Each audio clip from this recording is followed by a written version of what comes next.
Hello दोस्तों, कैसे हैं आप सब। मेरा नाम राधा है। मैं 32 साल की हूँ और सच कहूँ तो मेरे अंदर अभी भी वही एक्शन है जो लड़कों को बहुत ज्यादा खींचता है। मेरी कमर पतली है लेकिन थोड़े भरे भरे, जो चलते सामने हल्का हल्का हिलते हैं। मेरी आंखें बड़ी बड़ी हैं जो कभी कभी लोग अपनी ओर अक्सर कर देती हैं। मैं विधवा हूँ। मेरा पति 2.5 साल पहले एक दुर्घटना में चला गया था और अब मैं अपने ससुर जी के साथ रहती हूँ। वही मेरे लिए सब कुछ है, पिता जैसे दोस्त जैसे, और कभी कभी थोड़ा ज्यादा करीबी भी लगते हैं। आज मैं आपको अपनी एक कहानी सुनाने जा रही हूँ जो बस यात्रा के दौरान घटी थी। एक ये घटना उस दिन की है जब मैं मेरे ससुर जी, जिनका नाम राम प्रसाद है, एक बस में सफर कर रहे थे। हमें गांव से शहर जाना था एक रिश्तेदार की शादी में शामिल होने के लिए। बस पुरानी सरकारी वाली थी जिसमें सीटें टूटी फूटी हुई थी और लोग एक दूसरे से सिमट कर बैठते हैं। सफर काफी लंबा था, लगभग 11 से 13 घंटे का, क्योंकि रास्ते पहाड़ी था और बस धीरे धीरे चलती थी। मैंने नीले रंग की साड़ी पहनी थी जो मेरे शरीर पर बहुत अच्छी लगती है। ससुर जी ने कुर्ता पजामा पहना था। वो हमेशा ऐसे ही सादे लेकिन मजबूत दिखते हैं।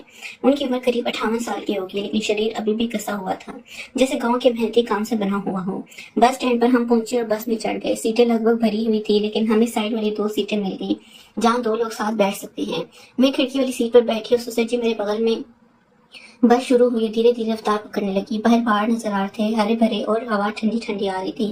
मैंने ससुर जी से कहा, ससुर जी सफर बहुत लंबा है, थकान न हो जाए। वो मुस्कुराए और बोले, बेटी तू चिंता मत कर, मैं तेरे साथ हूँ। अगर थकान लगे तो मेरे कंधे पर सर रख लेना। इनकी ये बात सुनकर मुझे थोड़ा अजीब लगा लेकिन अच्छा भी लगा। बस चलती रही और हम बातें करने लगे।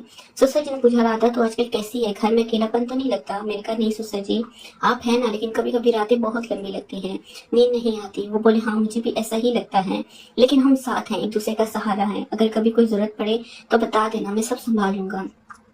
इनके बातों में गहराई थी, जैसे मेरी हर परेशानी दूर करना चाहते हो। मैंने मुस्कुरा कर कहा, हाँ ससुर जी, आपका सहारा ही तो मेरे लिए सब कुछ है। बस में थोड़ी हलचल हुई क्योंकि रोड खराब था। बस से झोले खा रही थी और मैं इधर उधर हो रही थी। एक बार तो मैं ससुर जी की तरफ झुक गई और मेरा कंधा इनके कंधे से टकरा गया। वो बोले, आराम से बैठ बेटी, अगर जरूरत पड़े तो मेरी गोद में सर रख ले। मैंने सोचा ये क्या बोल रहे हैं, लेकिन वो हंसते हुए बोले, मतलब मेरे पैरों पर नहीं, बस कंधे पर। मैं हंस पड़ी लेकिन दिल में एक अजीब सी हलचल हुई। हालांकि असल में ससुर जी का मतलब सिर्फ आराम से था। समय बीतता रहा और बस में गर्मी बढ़ गई। मैंने साड़ी के पल्लू थोड़ा सरका लिया क्योंकि पसीना आ रहा था।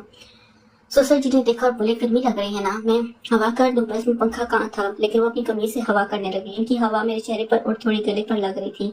मैंने कहा, ससुर जी आपकी हवा बड़ी अच्छी लग रही है।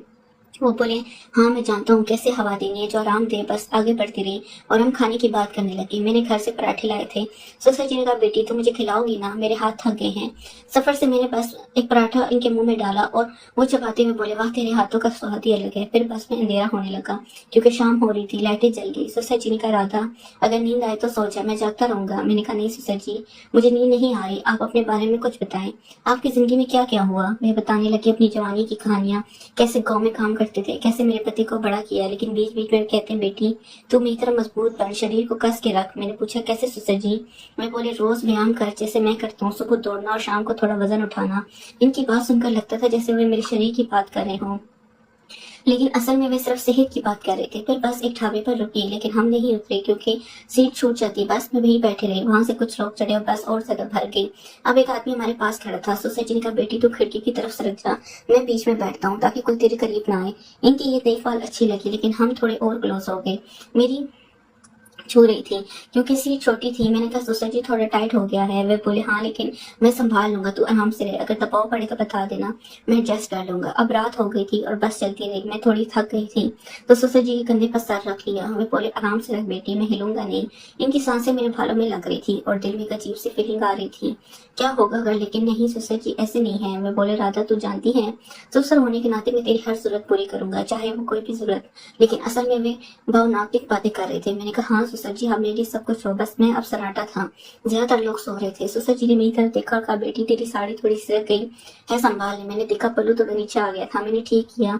वे बोले, तू कितनी सुंदर है, जैसे कोई फूल, मैं तेरी रक्षा करूंगा हमेशा। सुंदर और रक्षा लगा था जैसे वह कुछ और कहना चाहते हो लेकिन नहीं कहा। फिर ससुर जी ने अपनी कहानी जारी रखी, कैसे इनकी शादी हुई, कैसे वे अकेले हो गए। जब सास जी गुजर गए वे बोले, अब तो ही मेरा सहारा है और मैं तेरा, हम एक दूसरे को पूरा करते हैं। लेकिन असल में परिवार की इस दुनिया में हम दोनों ही एक दूसरे के सहारे थे। ससुर जी मुझे अपनी बेटी मानते थे और मैंने पिता। फिर समय बीतता रहा और बस में ठंड लगने लगी। मैंने कहा, ससुर जी ठंड लग रही है। वे बोले, आ मेरे करीब आ जा, मैं गर्मी दूंगा। मैं थोड़ा करीब सरक गई और इनकी हाँ में मेरे कंधे पर आ गई। वे बोले ऐसे ही रहे, मैं तेरे शरीर को गर्म रखूंगा। लेकिन असल में वे सिर्फ देखभाल कर रहे थे, जैसे पिता करते हैं। हम बातें करते रहे गाँव के रिश्तेदारों की। सुसर जी ने कहा राधा तो कभी सोचती है दोबारा शादी के बारे में। मैंने कहा नहीं सुसर जी, आप हैं ना, दोबारा शादी नहीं करूंगी क्योंकि मुझे किसी पर विश्वास नहीं है। आप ही मेरे सब कुछ हैं। वे बोले हाँ, लेकिन अगर कोई अच्छा मिले तो मैं खुद करवा दूंगा, लेकिन फिलहाल मैं तेरी हर खुशी का ध्यान रखूंगा। फिर रात गहरी होती गई और बस एक टर्न पर झटका खा गई। मैं सुसर जी की गोद में गिरने वाली थी, लेकिन इन्होंने पकड़ लिया। इनकी बाहें मेरी कमर पर थी। वे बोले संभल बेटी। मैंने पकड़ लिया और फिर तुरंत हट गए और बोले सॉरी अगर गलत लगा। मैंने कहा नहीं पापा जी, आपका इसे संभालना बहुत अच्छा लगा। हम फिर बातों में लग गए। सुसर जी ने अपनी जवानी की एक कहानी सुनाई, कैसे वे एक लड़की से मिले थे लेकिन शादी नहीं हुई। मैं बोले जिंदगी में कुछ जरूरतें होती हैं जो पूरी नहीं होती, लेकिन अब तो है तो सब ठीक है। फिर मैंने कहा पापा जी नींद बहुत आ रही है, मैं सो जाऊं क्या? पापा जी ने कहा हाँ बेटी तू है, बेफिक्र होकर सो जा, मैं हूँ सब देख लूंगा। फिर मैं सो गए। पापा जी जागते ही रहे। इनकी इतनी देखभाल मुझे बहुत अच्छी लगी। सुबह होने लगी, बस अभी भी चल रही थी। मैंने कहा ससुर जी रात अच्छी कटी। वो बोले हाँ तेरे साथ समय जल्दी बीतता है, तू मेरे लिए स्पेशल है। फिर हम बस में ही नाश्ता करने लगे। ससुर जी ने कहा बेटी तू मुझे फिर से खिलाती है। मैंने खिलाया और वो बोले तेरे हाथों में जादू है जो छूते ही अच्छा लगता है। अब बस शहर के करीब पहुंची थी। ससुर जी ने कहा राधा ये सफर यादगार रहा, लेकिन एक बात बताऊं। मैंने कहा हाँ ससुर जी। वे बोले मैंने हमेशा सोचा है कि तू मेरी बहू नहीं बल्कि मेरी बेटी जैसी है, लेकिन कभी कभी लगता है जैसे हमारा रिश्ता और गहरा है। लेकिन फिर वे बोले दरअसल मैं तेरे लिए एक रिश्ता देख रहा हूँ, एक अच्छा लड़का जो तेरी देखभाल करेगा। मैं नहीं चाहता कि तू अकेली रहे। मैंने कहा नहीं पापा जी आप हो, मुझे किसी की जरूरत नहीं है, आप ही मेरी सब जरूरतें पूरी कर देते हैं।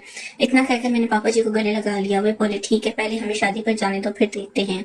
फिर शहर पहुंचते पहुंचते बस रुक गई। हम उतर कर ऑटो लिया। रिश्तेदार के घर पास ही था, लेकिन सफर की थकान अभी भी बदन में थी।